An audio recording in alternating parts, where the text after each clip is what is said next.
Every time I try to run away, the music always calls me back.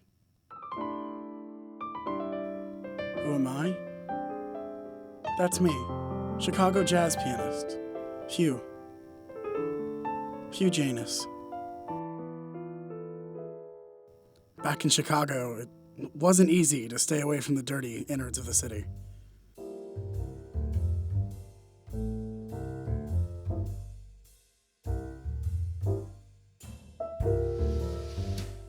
Found a stable job playing piano for a local gentleman's club.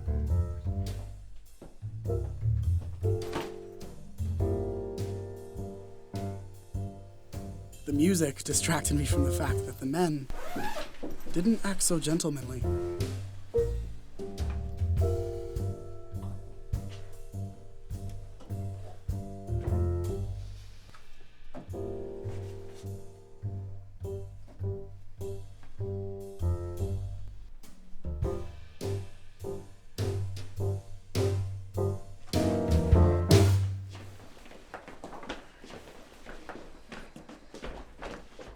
This wasn't your typical Thursday at Tavern in the Square.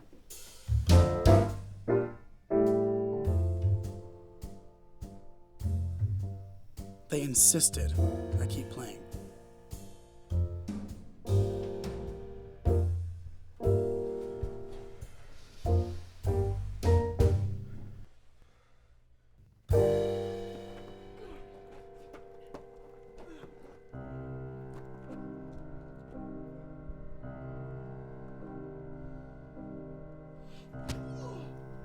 Every corner of Chicago was stained with crime.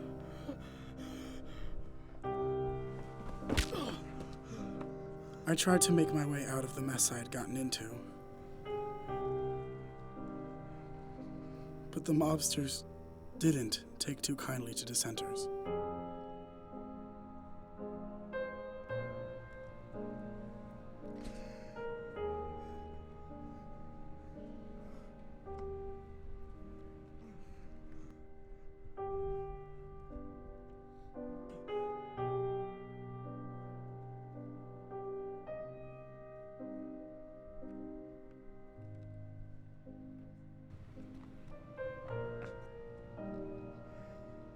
If I stayed any longer,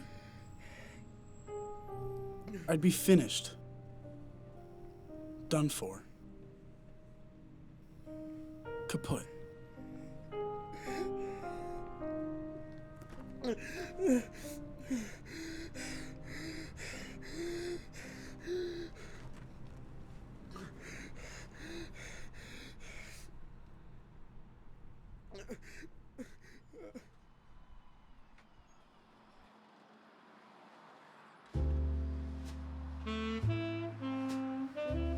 Boston seemed far enough away not to be noticed.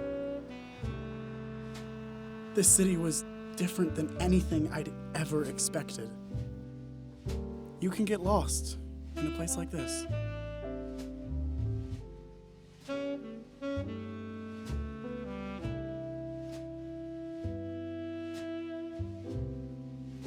It was nice and all, but I had nowhere to really go. I was a cannoli shell without any cream. A male dog without its balls. Is this a fraternity? It couldn't be. They seemed too gleeful.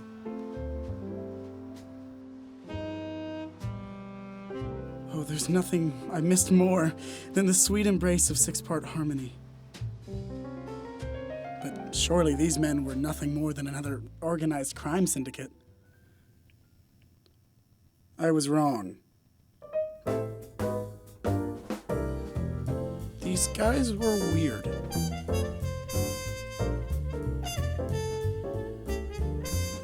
These guys squealed like parrots and moved like the Rice Krispies mascots.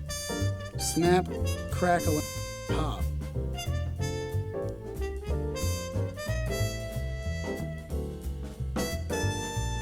I mean, they're adults, right?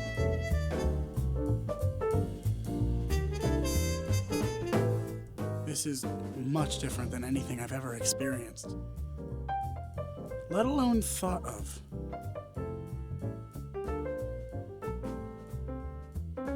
I expect most, if not all of them, to be virgins.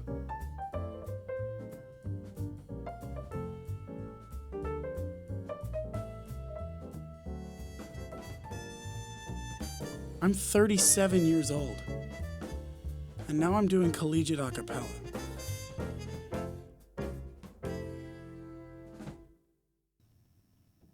When the first rehearsal ended, the president invited me to his office for a drink.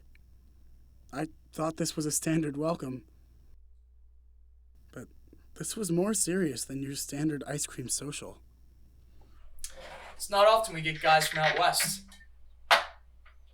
Brings you to Beantown, kid. I just needed a break from Chicago, is all. Chicago? No shit. I actually spent time there myself. 92, I think. Yeah. Believe it or not, I used to sell cheese to local pizza shops. We called ourselves the Mozzarella Kings. Pretty cheesy, I know, but we did well for ourselves. And I'm lactose intolerant, so, just because you can't eat it doesn't mean you can't sell it. I gotta admit, you made a great first impression. The group really likes what they hear. Thank you, I'm flattered. Don't be. It's college a cappella, for Christ's sake. People treat this shit like it's their life. Mr. Janus, to be completely honest with you, this visit isn't entirely personal. The Abbeys haven't dominated the a cappella empire for over 30 years by doing nothing. Singing is just the tip of the iceberg. And Chicago really is a small city, after all. What do you mean?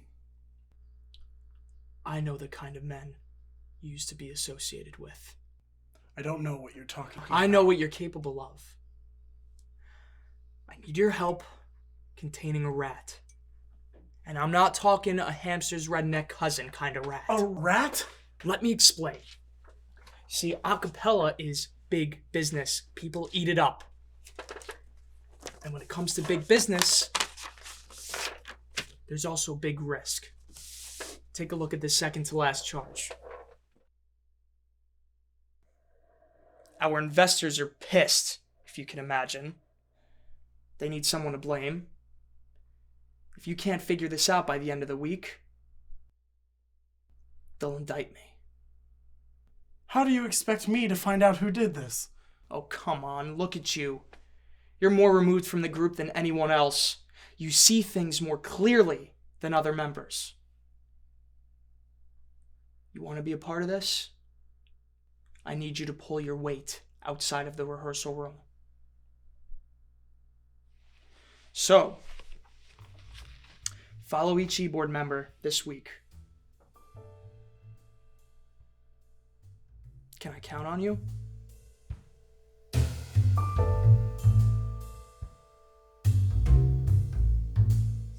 Bring me back some evidence.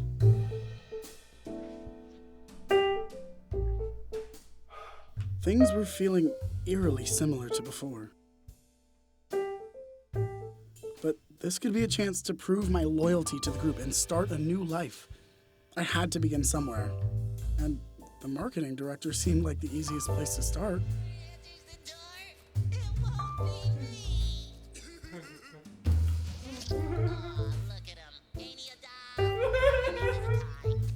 These were BU's finest?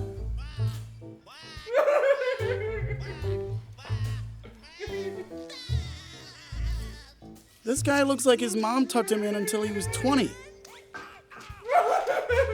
12 hours of SpongeBob didn't get me anywhere. He couldn't be the thief, unless he was supplying himself with a lifetime of gummy bears. Next on my list was the business manager. The president said this group was a big deal in Boston. It would make sense if the person dealing with the group's rise to fame skimmed a little off the top for himself. Boston, toes, obvious, but you put those together. Reached out with the Boston, same people that caught President Brown. I came up with this, the bronze, for Master Furry Is this what these guys spend their time doing? Great sex appeal, maybe John Wilkes Booth has experience in the area. Donut Earth! That's the thing! We crowdfund. This shit looks like a lot of work. Obviously it can't be. And Boston. And what's the business model for an a cappella group anyways? Goldslaughter. I like it. Printer. Where is their money That's to how be I'm made? funding everything. But I needed Pokemon! That's the solution. I wouldn't be surprised if a crazy bastard like him was the one stealing the money. But judging by the condition of his suit, and the fact that we were definitely in someone else's office, he probably wasn't organized enough to steal anything. It's all coming together! Yes! There was only one real suspect left. The treasurer. Why I didn't start my investigation with the treasurer is beyond me. It didn't take long for his messiness to show. He didn't even wait until midnight to hit the ATM. I caught him red-handed, even managed to get a picture of him doing the dirty, nasty devil's work. I was done. But decided to follow him a bit longer.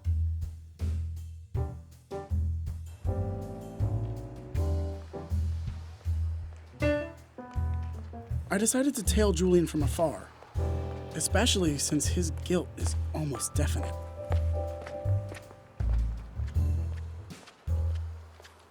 Who is this?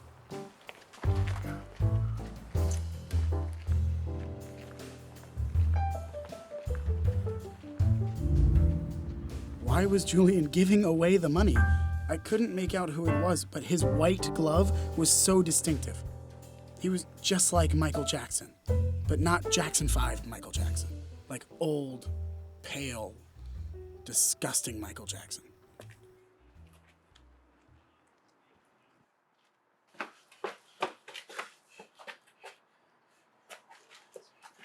None of this was making any sense.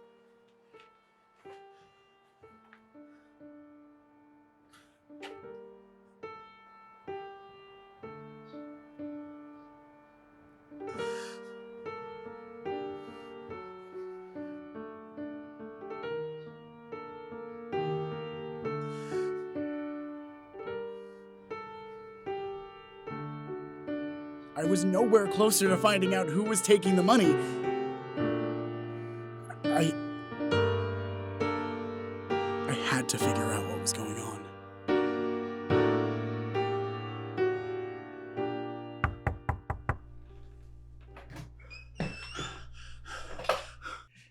Well. Look what the cat dragged in. Had my little investigator make out. I thought I solved it.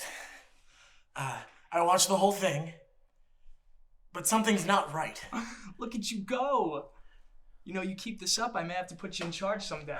Can I come in?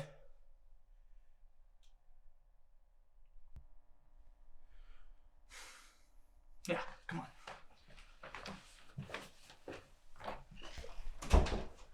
Julian took the money right out of the ATM and put it into a bag. So it was him. Damn it. I should have never trusted that blonde-headed Texas beast. But then he handed it off to some hooded figure in the alley.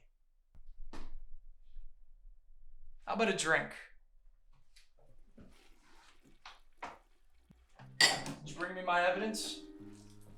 Yes, but... Great. That's exactly what our investors need. I gotta say, you've done an excellent job, kid. It can't be Julian. He isn't keeping the money. It's going somewhere else. It has to be Julian. Don't get it twisted. Someone must be putting him up to this. Someone who knows all the ins and outs of the Dear Abbeys, who would know exactly who to blame. It doesn't make sense unless it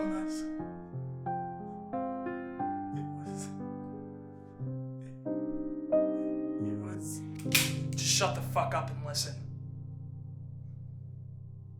You're too smart for your own good, kid. None of this needed to happen. All I needed you to do was stay in your lane. Put the blame on Julian. But no. No. You had to go against the grain. Why? Why would you put me up to this? Because I thought you'd be an Abbey. I was wrong. See, I was in your shoes once, but I shut up and stayed in line.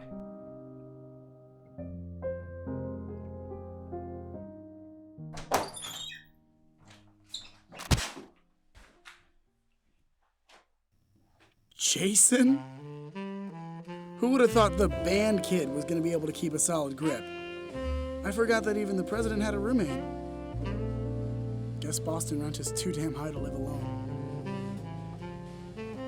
The group was barren with the loss of their president. From my knowledge, he was shipped off to a place far worse than here. Boston College. Never to sing again.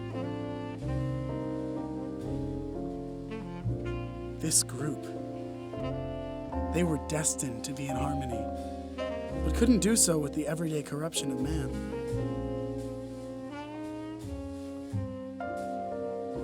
They needed someone strong, someone who puts the music first and films second.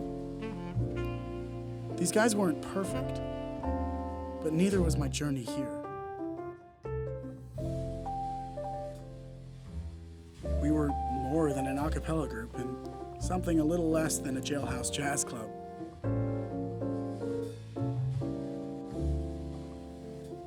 Either way, it was now home.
Huh?